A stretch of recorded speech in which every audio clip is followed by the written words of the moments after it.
The crystal chandeliers of the Grand Aurora Hotel cast dancing shadows across Marcus Wellington's tailored Brion suit as he stepped out of his midnight blue Rolls-Royce. At 42, Marcus had built an empire in commercial real estate, transforming skylines across 3 continents. His net worth had recently crossed the billion-dollar threshold, yet the number meant little more to him than a score in an endless game. "Mr. Wellington, your suite is ready," the doorman announced. Now, rushing forward with an umbrella, though the evening sky was clear. Marcus barely acknowledged him. His mind was already racing through tomorrow's acquisition, meeting a struggling electronics company he planned to dismantle and sell for parts. $23 million in profit, give or take. Another victory in a long string of victories that had somehow stopped feeling like victories at all.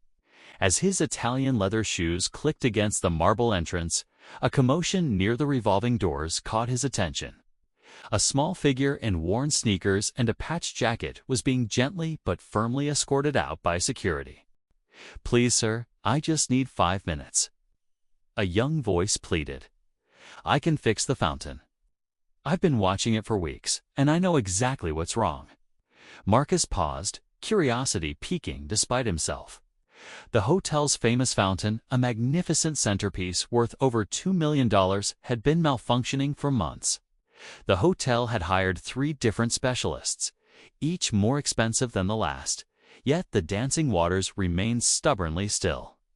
The management had finally given up, draining it and covering it with an apologetic velvet rope. The boy couldn't have been more than 14, with dark eyes that burned with determination and hands stained with what looked like engine grease. His backpack was held together with duct tape, and his jacket, though clean, had clearly seen better years. "Son, this is a 5-star establishment," the security guard said, not unkindly. "You can't just walk in here claiming you can fix things, but I can." The boy insisted, pulling out a crumpled notebook covered in sketches and calculations. "Look, the problem isn't the pump system. Everyone's been looking at the pumps. It's the pressure regulator and the sequence controller. They're out of sync. I've modeled the entire hydraulic system, and I know that's enough," the guard interrupted. "Time to go." Marcus found himself stepping forward. "Wait." The lobby fell silent. When Marcus Wellington spoke, people listened. "You're saying you can fix a $2 million fountain that 3 professional companies couldn't repair?" Marcus's tone dripped with skepticism, a slight smile playing at his lips. "With what?" "Your notebook and determination." The boy's face flushed, but he met Marcus's gaze directly. "Yes, sir. I can fix this." Marcus laughed, a sharp, mirthless sound that echoed through the marble halls. Several guests turned to watch the scene unfold.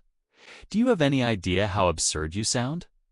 This fountain was designed by engineers from Milan.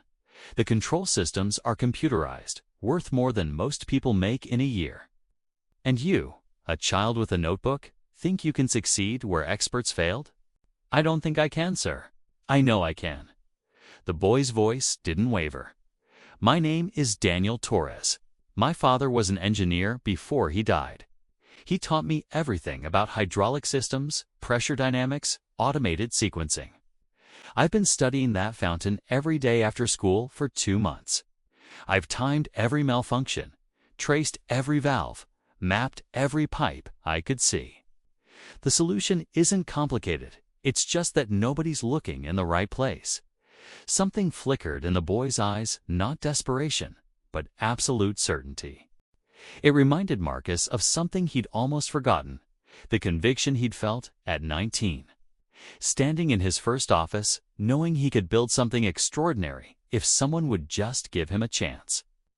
"This is entertainment," Marcus said, his smile widening. "Tell you what, boy, I'll make you a deal. You have until sunrise tomorrow to fix it. But when you fail, and you will fail, you'll admit in front of everyone here that you were wrong. That you were an arrogant child who wasted everyone's time. And when I succeed," Daniel asked quietly. "If you succeed," Marcus corrected, "I'll personally fund whatever education you want. Full scholarship, any school in the world. But you won't succeed, so it's a meaningless promise." The hotel manager rushed over, horrified. "Mr. Wellington, we can't possibly. I'm staying in the penthouse suite for the next week," Marcus interrupted. "I want to be entertained." "Let the boy try. What's the worst that could happen?" More embarrassment for an already broken fountain. The manager hesitated, then nodded reluctantly. Insurance would cover any damage, and one didn't refuse Marcus Wellington. Daniel's hands trembled slightly as he set down his backpack, but his voice was steady. "Thank you, sir. I won't let you down." "You already have," Marcus said, turning toward the elevator. "I just haven't watched you fail yet." Marcus didn't sleep well that night. From his penthouse window, he could see the fountain plaza below. The boy was there, illuminated by work lights the hotel staff had grudgingly provided. Daniel moved with focused precision, occasionally consulting his notebook, his small frame dwarfed by the massive fountain structure. At 2 a.m., Marcus poured himself a Scotch 30-year-old Macallan and watched the boy work. What was he proving? What drove a child to such stubborn determination? At 4 a.m., Daniel was still there, now lying on his back beneath the fountain's control panel, his arms deep in the machinery. At 5:47 a.m., 13 minutes before sunrise, Marcus saw the boy stand up, exhausted but purposeful. Daniel walked to the fountain's main control box and pressed something. For a long moment, nothing happened. Then the fountain erupted to life. But it wasn't just working, it was magnificent. Water arced in perfect crystalline curves, each jet timed to create a symphony of movement. The LED lights, which had been dim and erratic before, now painted the water in flowing gradients of blue and gold. The fountain danced, each element in perfect harmony, creating patterns more beautiful than Marcus remembered from the fountain's inaugural display. The early morning hotel staff gasped and applauded. The manager rushed out, phone in hand, already calling his superiors with the miraculous news. Marcus stood at his window, the expensive scotch forgotten in his hand, watching something impossible become reality. He took the elevator down, his reflection in the mirrored walls showing something unfamiliar, uncertainty. Daniel was sitting on the fountain's edge, exhausted, his clothes soaked, his hands cut and bruised. But he was smiling. "How?" Marcus asked simply. "Like I said, the pressure regulator was out of sync with the sequence controller," Daniel explained, his voice hoarse with fatigue. But more than that, the original programmers had set it up wrong. They were treating it like a mechanical system instead of a fluid one. Water doesn't just flow, it wants to flow. You have to work with its nature, not against it. My father taught me that. Marcus sat down beside the boy, not caring that the fountain spray was misting his $5,000 suit. "Your father was wise. He was the best man I ever knew," Daniel said quietly. "He died 3 years ago. Couldn't afford his medical treatment. We lost our house 6 months later. Now it's just me and my mom in a 1-bedroom apartment. She works 2 jobs." He looked up at Marcus. "That's why I needed to fix this. Not for the scholarship, though. I want that more than anything. But because I needed to prove that my father's lessons meant something, that what he taught me had value." Marcus felt something crack inside his chest, a wall he debuilt brick by brick over 20 years of ruthless business dealings. "I mocked you," he said, his voice rough. "Humiliated you in front of strangers." "Yes, sir, you did." Daniel met his eyes. "But you also gave me a chance.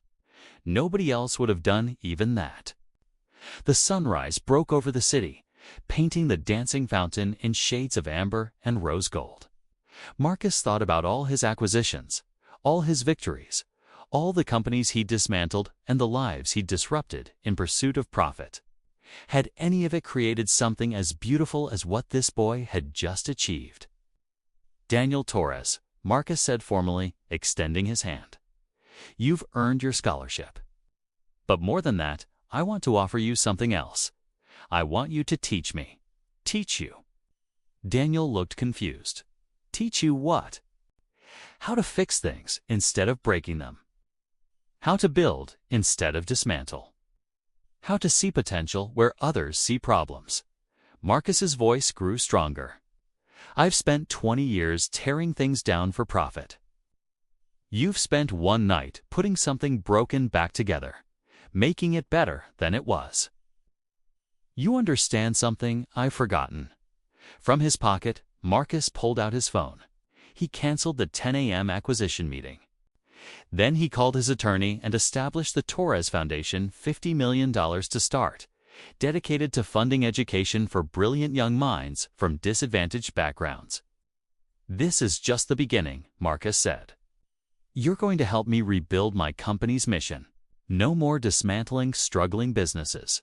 We're going to fix them, strengthen them, help them dance like this fountain. Daniel's eyes filled with tears. Sir, I don't, and your mother, Marcus continued. She shouldn't be working 2 jobs. I'm hiring her as the foundation's operations director. She raised a son who can fix impossible things. That's the kind of wisdom my organization needs, as the morning sun illuminated the fountain's perfect dance. Marcus Wellington realized that he'd been the one who was broken all along. And this remarkable boy, with his duct-taped backpack and unshakable conviction, had shown him how to fix not just fountains, but lives, including his own. 3 months later, the electronics company Marcus had planned to dismantle became the first project of his new approach. With Daniel consulting on the engineering problems and Marcus providing resources and strategy, they turned the failing company into a profitable innovation hub, saving 200 jobs and creating 100 more. The Grand Aurora Hotel's fountain became famous not just for its beauty, but for the story behind it. They installed a plaque beside it, dedicated to Daniel Torres, who taught us that the impossible is just a problem that has unmet the right solution yet. And Marcus learned that the truest measure of wealth isn't what you acquire, but what you help others build. Because sometimes the boy who says I can fix this isn't talking about the fountain at all.